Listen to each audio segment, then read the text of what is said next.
Hi, everyone. Hi, you grabbed me mid-sentence. Oh, no. I'm sorry. It That's was okay. rude. It was rude of me. Well, I was dipping in and out of those sessions and successfully cried again in yours, Louise. So thank you for that.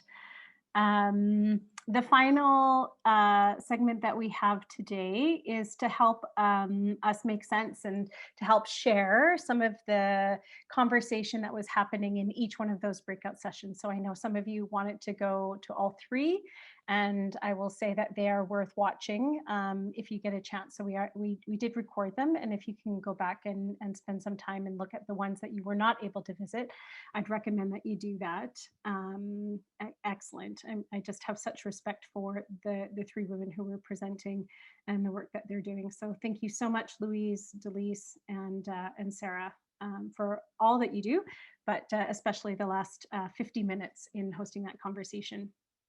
So the next piece that we have, as I mentioned, is really to help us try to make sense of. There is an interest in some of the Canadian practitioners in perhaps starting a community of practice and bringing people together who are looking at, thinking about, researching, testing, trying to engage women on climate change. And as a part of that, we wanted to invite a few people to observe throughout today and to have a conversation with each other, but also with me around what are some of the themes that they heard. What are some things that excited them? What are some of the barriers that they could see, and also to add in their own experience into the conversation. So I'll ask Maria now to spotlight both Joanna and Delise for this final conversation. Delise, for those of you who were not in her session, is the principal of Social Currents, a next generation audience research and engagement initiative. They design and source solutions to empower and amplify citizen voices in support of social equity and environmental justice. And so Delise has spent quite a bit of time both engaging and looking at women online, but also more recently, and I'll let you share a little bit about that, Delise, through the conversation. And Joanna is the president and CEO of the Make Way Foundation, which is a Canadian-based counterpart to Tides, as if I understand. No ties to Tides. Sorry. That's why we changed her name. There's no Okay. connection. No It used to connection. be called Tides Canada, but there's no connection. Okay. So she has dedicated her career to advancing social justice and women's rights, a healthy environment, and strong civil society.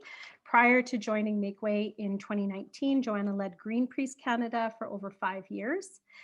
She was the first female chief executive of the Action Aid International, based in South Africa, executive director of the Association for Women's Rights in Development. She currently serves as the chair of the Equality Fund, Canada's Global Fund for Women, and is the international board chair of World Animal Protection. She also is a lake steward for the lake that she can often be found nearby, which I think that you are there now. So thank you so much. And Maria Granados is the community liaison or community lead for Climate Narratives Initiative. Many of you received communications from her over the past few days. She is based in Calgary, Alberta, and holds a BA in geography and enjoys horseback riding. And her secret fantasy is to be a cowgirl. And so, sorry, Maria, I outed you. And Maria will be helping to move what comes next forward. And so thank you, Maria, for joining. Thank you, Delise. Thank you, Joanna. So to start it off, I'm going to just openly ask kind of what it was of today that you heard that really excited you. And let's start with you, Maria, to kick us off. Yeah, so thank you, Amber. I think that I know that I helped plan the webinar, but I was also really excited to be a participant and to get to hear from all of the speakers and all of these great perspectives that we had to share. I have been thinking a lot about John's presentation in particular, and the messages that he were trying to get across about really being able to understand our audience, like the importance of really personalizing those messages to offer them in a way that people can really digest it and make those personal connections too. So even if you feel like you have to break down an audience into, like 50 different segments, I think it is well worth spending that time doing that research in order to be able to really connect and get your message across. So that was something that really stood out for me today. Awesome, thanks. Joanna, curious for you, kind of what excited you or what stood out for you? So many things, but like several of the people who I'm in this call with that I've worked with over the years, it's just so good to be revalidated that women do matter in this, right? So we heard about how they are more movable on this issue, but they are taking more action on this issue, as Louise tells us, because they have a higher sense of risk. And as we know, they have higher connection to what Louise refers to as biocentric values, but it's all the things that we understand about interconnectedness, the relational, that more of us understand that we are all part of nature and hold a stake in its future. And we are not just looked at, we don't just matter because of our voting power.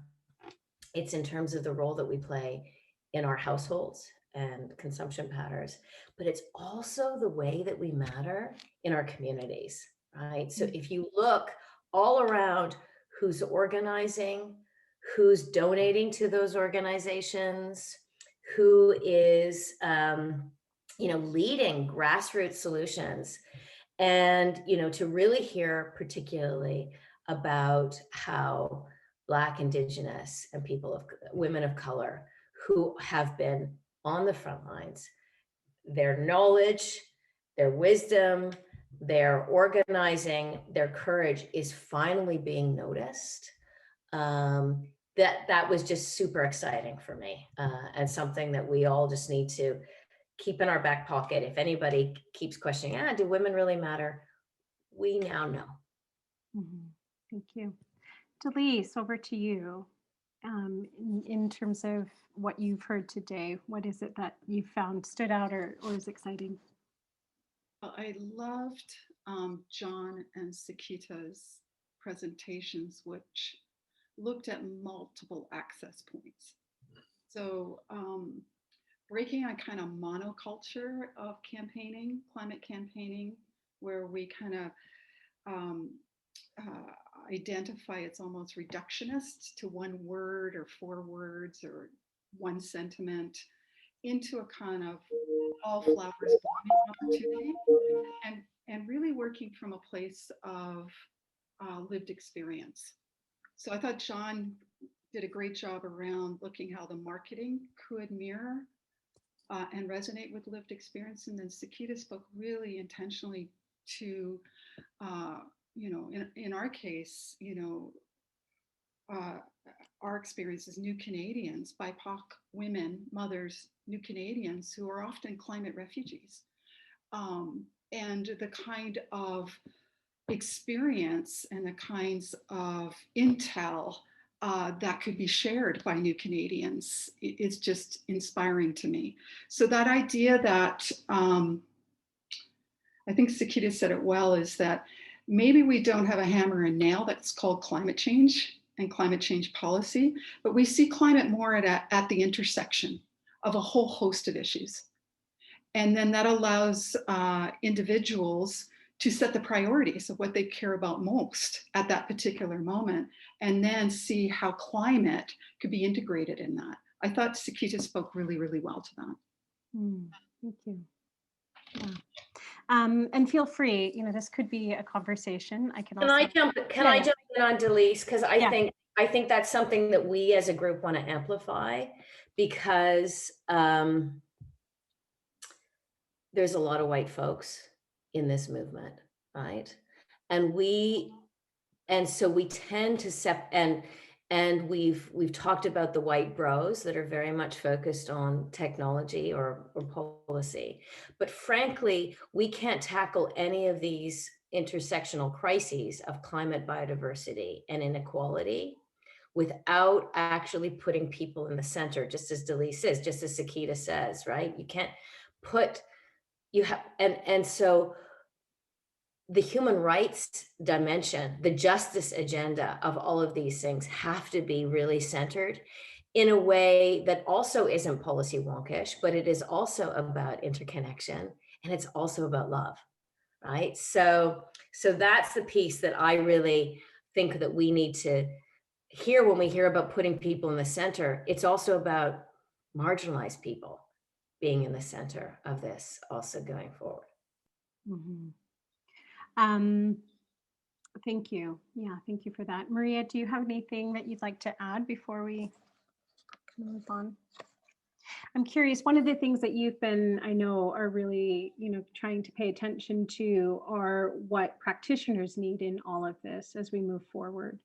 And so, what do practitioners need, or what are some of the barriers that we're facing, or some of the things that are kind of outstanding? So Maria, I'll start with you in terms of what you heard of today, from the people who are on the call, or even in your own experience and the work that we've done over the last couple of months to pull this together. What were some of the things that we need, or some of the barriers that we're facing? Yeah, so I think that something that emerged from our conversations in the last breakout room session was really about also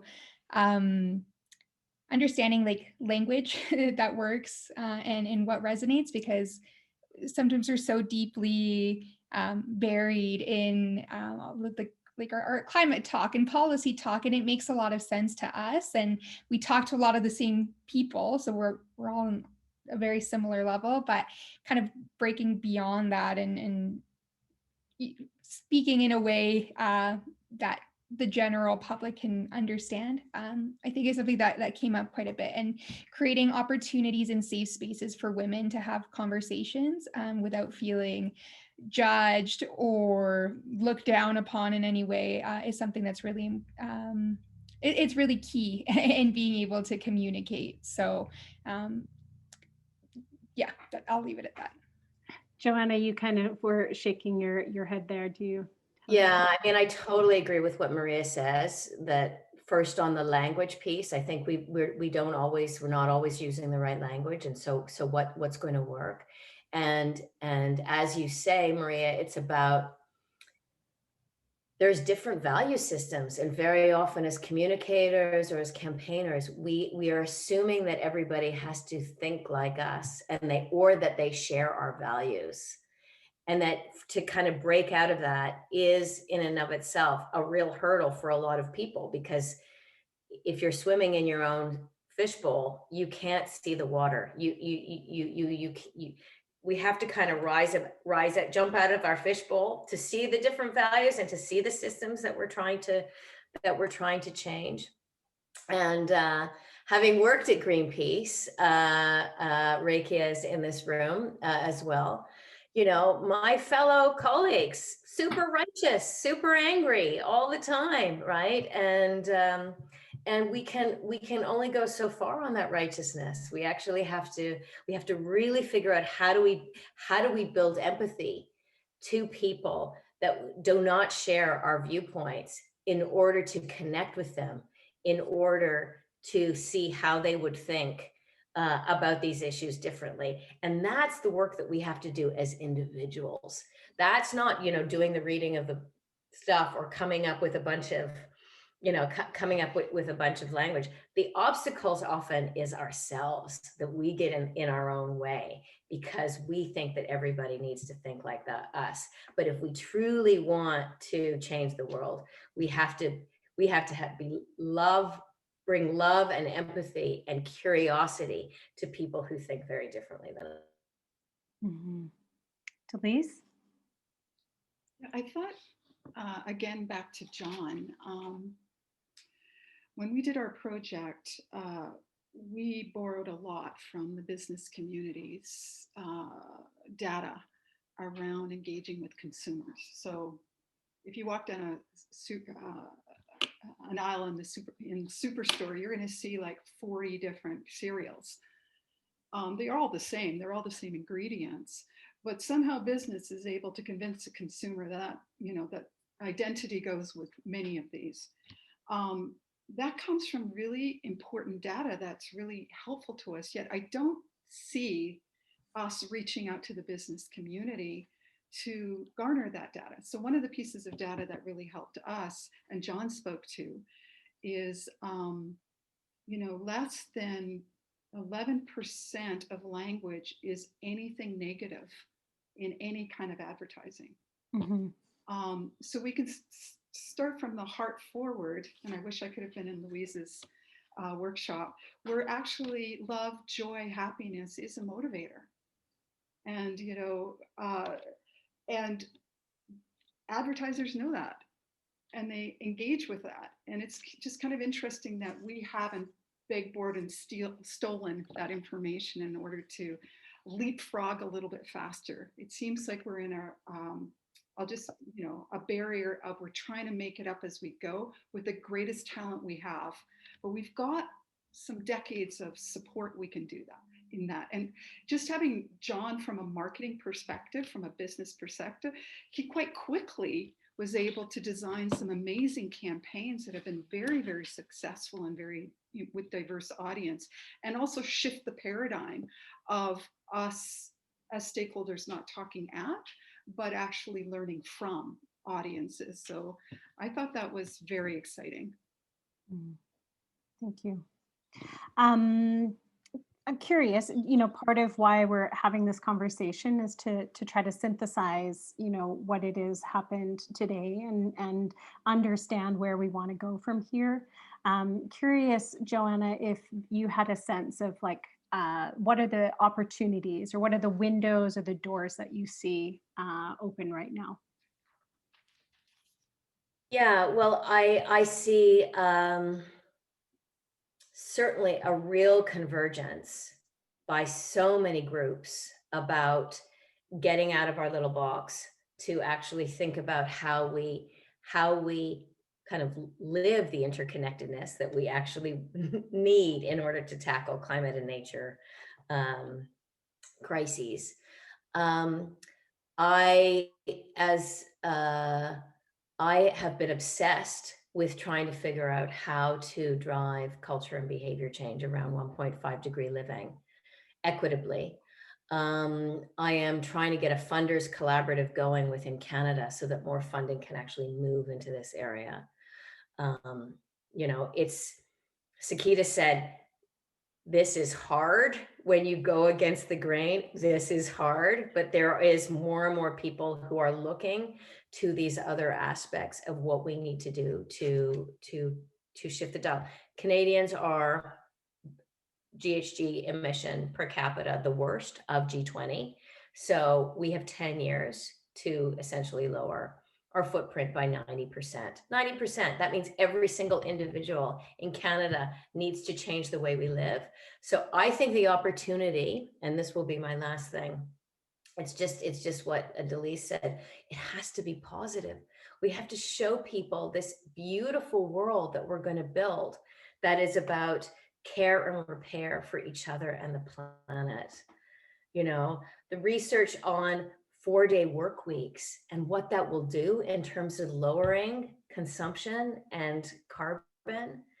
You know, if, you know, just think of all the ways in which community gardening, all the ways in which more connection to nature is actually going to make us happier. It doesn't have to be the things that we lose. It's all the things that we're going to have to gain, that we will gain. And this is the opportunity of this community of practice to show the world.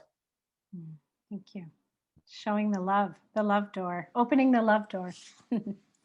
Maria, your sense in listening, what you think some of the opportunities are. Yeah, so I just wanted to take a moment and tie this into my personal experiences and do a little bit of reflecting here myself. So I am Latina. I am a young woman living in this land that we call Canada. And I think that I don't often see myself represented within the climate community in this space, right? Like I don't often see other people like me. And so I'm trying to think about, like what would resonate with me and how can I be a messenger in my community and kind of be like an ambassador in that sense. And so there's a couple of things that stood out to me as well today. So I really liked that the point of empowerment that Sakita was making, and being able to open up those streams of communication so that you can find other people like you in this messaging. So that was something that stood out, as well as like representation matters. Like in talking about these trusted messengers, like I would love just to see those different faces, different voices, and it's not about necessarily saying, oh, you're marginalized and you need to step up, because that doesn't feel great, but it's just about, just creating that open conversation and showing people that there's other people like you that care about the same things that you do and that you can connect with in order to create change. So Yeah, I would leave it at thank you.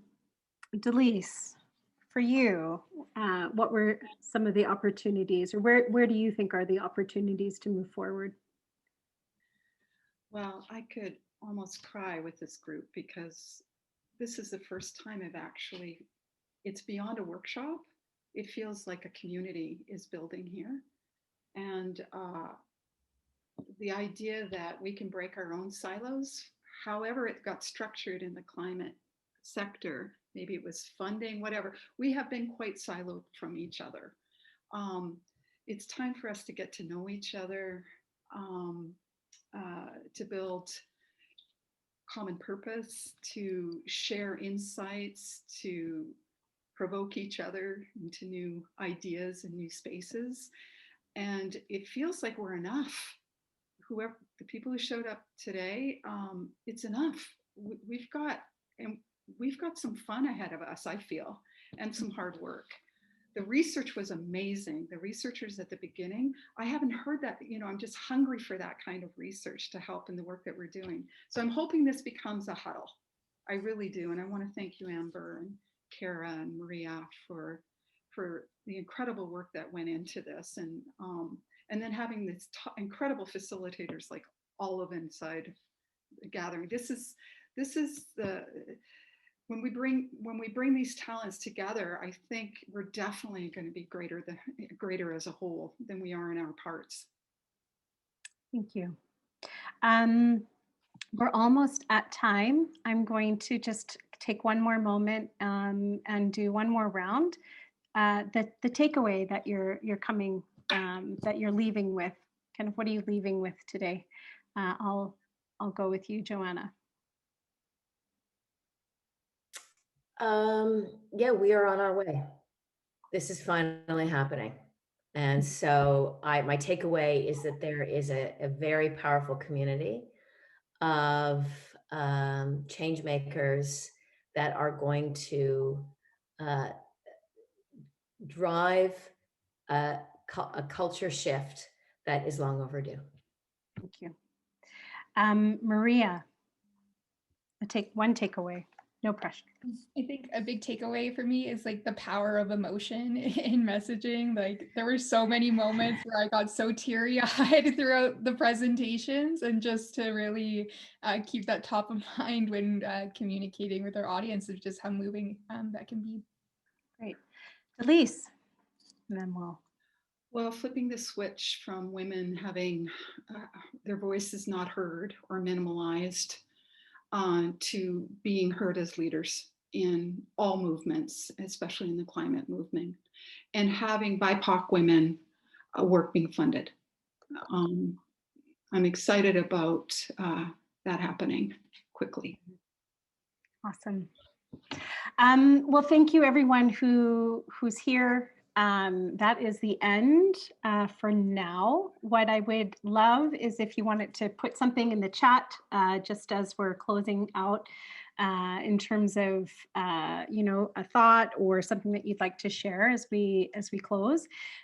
Maria is going to pop into the chat a survey. We'll also follow up when we do the resources and share the decks and the recordings for you. That's the survey is less about, I mean, of course, we want to have all of the feedback around today. It's also about providing direction for moving forward. So as we said, we are interested in trying to build a community of practice, and that the survey itself will help provide some input and indicate your interest in that. So just to say, that's in the chat now.